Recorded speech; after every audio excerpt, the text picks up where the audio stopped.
Hello,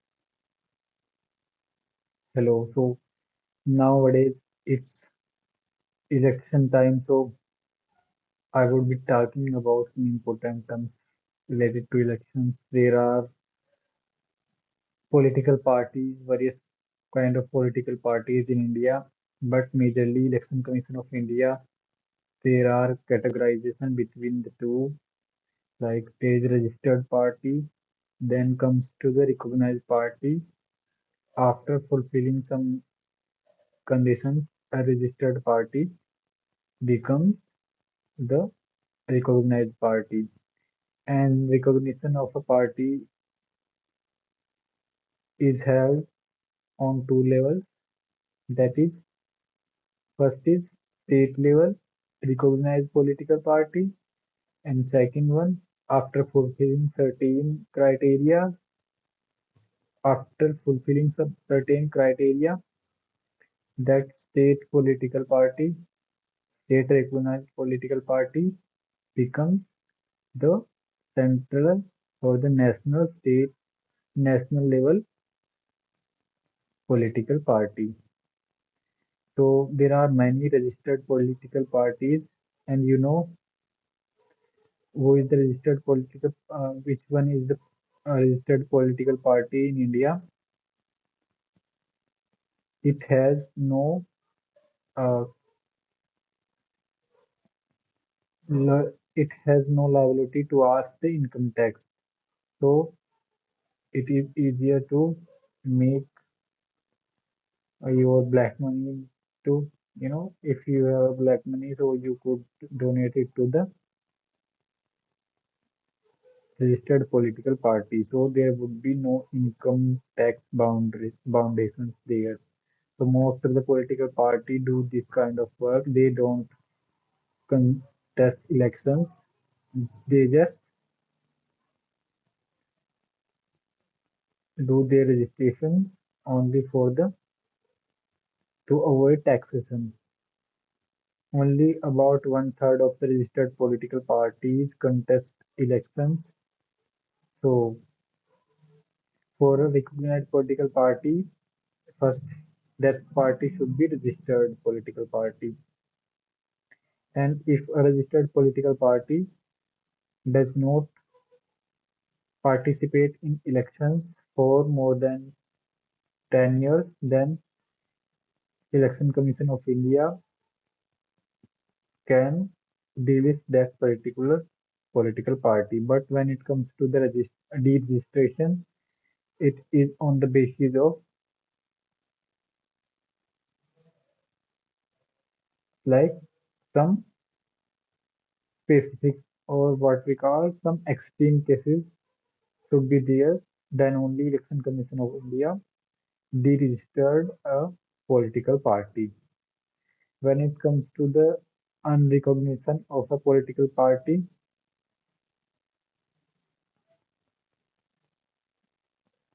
the basis of that would be why that the political party would not be doing the work in the ambit of Model Code of Conduct (MCC). Model Code of Conduct, if it is not, if it is violating Moral Code of Conduct, then Election Commission of India de un, can unrecognize or de-recognize a political party, as in the cases of National Political Party of Meghalaya. There was non-alignment with the Model Code of Conduct. Then this happened, but again, Election Commission of India recognized that party, and NPP was the first ever political party, national level political party from the northeast. The chief of that political party, as far as I can remember, is Conrad Sangma. Now comes like let's summarize this topic. Deregistration. Deregistration or happens in extreme cases like in uh, There was a political party in Jammu and Kashmir. The name was, I'm not able to remember that name, but it was deregistered on the basis of UAPA, Unlawful Activities Prevention Act, applied to this political party. On the basis of that, Election Commission of India deregistered that political party. Now, what was the structure? First was the registration process, then comes the recognition on the basis of certain criteria. Then recognition occurs at two levels like level party and then national level party. So you would have seen that if a national level party does not fulfill or attain certain kind of criteria in an election, then the recognition of it can be degraded to state level political party from the national level political party as AITMC, All India Trinamool Congress. Earlier it was a national level political party, but now it's a state level political party similar to NCP, and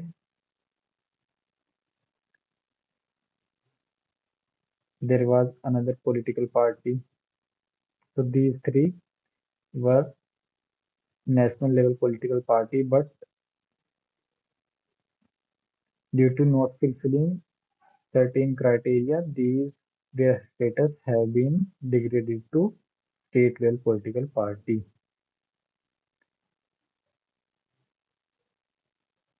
Now comes the, yeah, this was the structure, registration and recognition of a political party.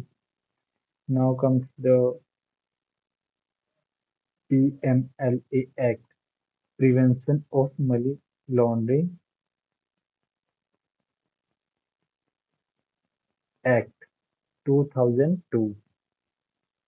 So according to this act, there from the central government on the recommendation or the suggestion with the judge of a high court, they designate a session court as an authority to deal with the cases of uh, the person who is accused or who is to be undertaken in the framework of PMLA, Prevention of Money Laundering Act.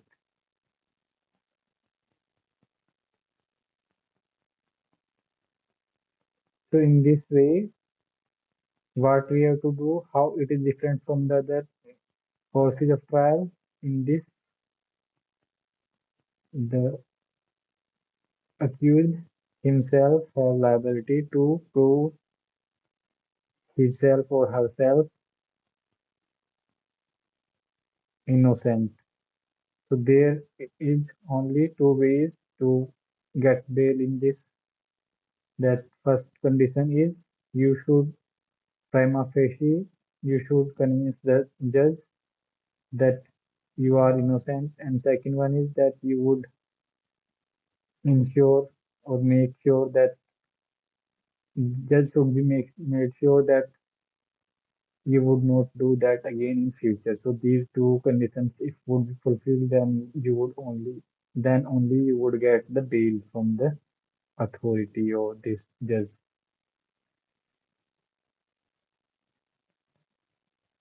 So this was the PMLA Act, under which ED Enforcement Directorate do its proceedings.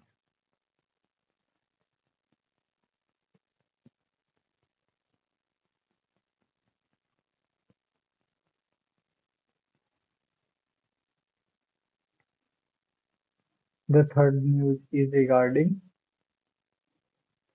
presumptive land titling and conclusive land titling.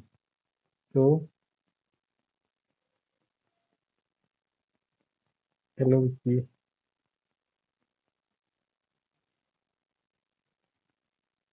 Okay, I'm just discussing the current affairs because no one was coming, so I thought to discuss the current affairs.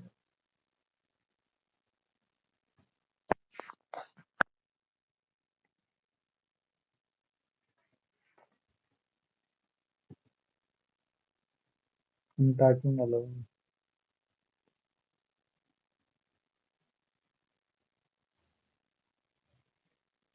Yeah, there maybe, and audience is now zero.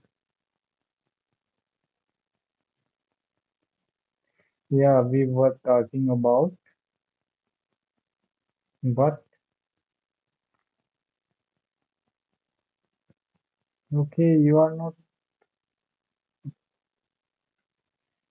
Yeah, we were talking about something. Let me check for it. Yeah, presumptive land titling and conclusive land titling. Earlier, what used to happen in our country when someone sells his or her property, then there should be registered registration process first. Then there, after some time, there was the final kind of transfer. So in this process, there was no legal framework or the guarantee to the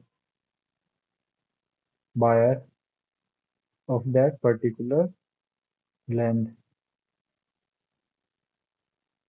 So nowadays, Niti Aayog suggested to the government, and Andhra Pradesh government has also initiated this process by enforcing act, an act that now there would be conclusive land titling. That means we are shifting from presumptive land titling regime to conclusive land titling regime, in which the government is third party.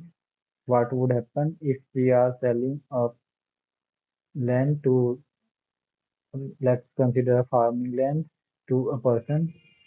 Then what would happen? First, we are selling to the government, and then government in turn is selling to the buyer. So nowadays, there would government would take guarantee for that buyer. So if there is any kind of case between the two, then the third party will be government. Hello,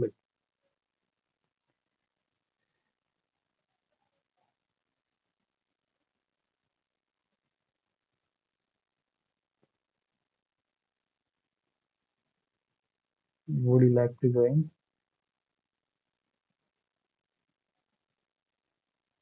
Hello, CC.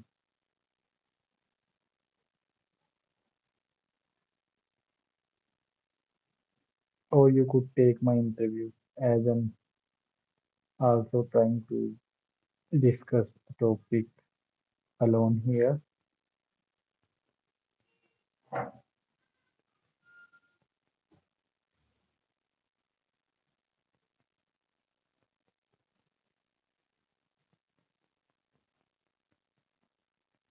Okay, yeah, just let me know what are the shortcomings while I'm speaking.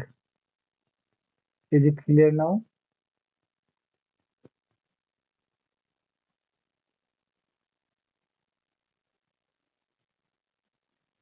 Hello,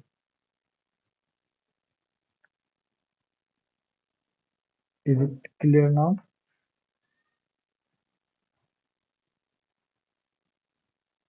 Hello, hello. Could you hear me? Okay, yeah. So, do you have any kind of question? question regarding an issue,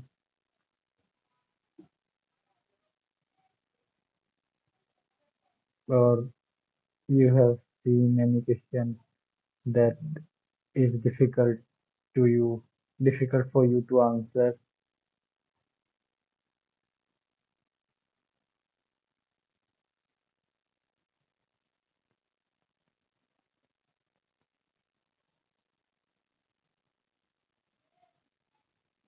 You could behave as an interviewer of Ma in bro, I'm not able to see anyone of you. I don't know what is happening with my live stream. Hello Varun, no one is here. I think so.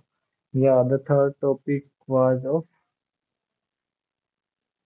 now third topic has been completed. Now we come to the fourth topic, that is WPI and CPI. WPI stands for Wholesale Price Index and CPI stands for Consumer Price Index. So what happens in Consumer Price Index?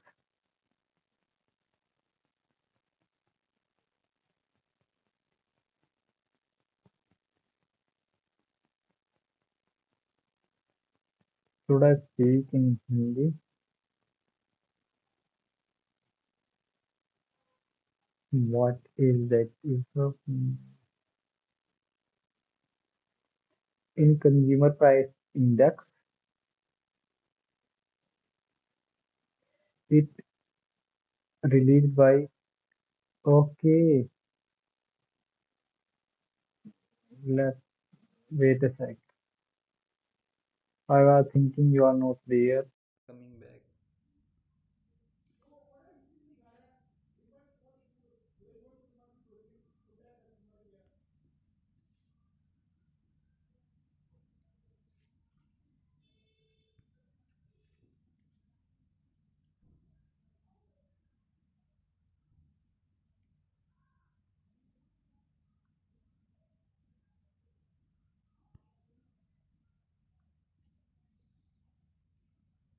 Hello, is it okay now?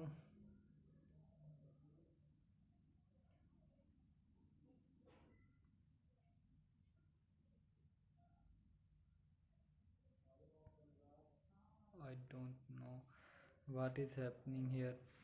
Yeah, so I was discussing about WPI Wholesale Price Index. It is released by the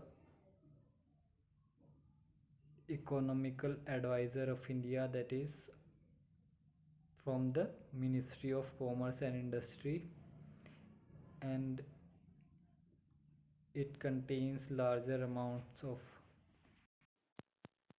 Box. And when it comes to the CPI Consumer Price Index, it is released by NSO National Statistical Office.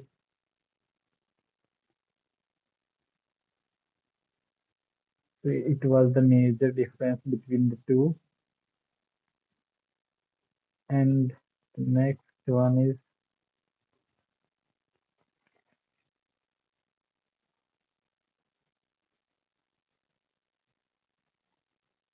Consumer Protection Act 2019. Hello, Perry.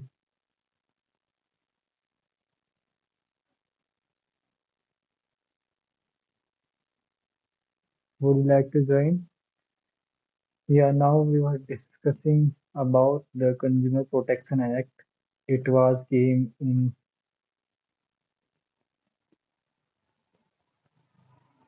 it came in 1986. Now it has been revised as 2019 Consumer Protection Act 2019. Now it covers the e-commerce as well as direct selling, and new body have been set up under this act, that is Central Consumer Protection Authority. Yeah, so this was the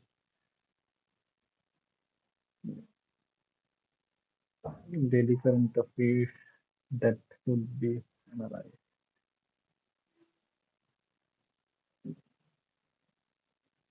Okay, I think now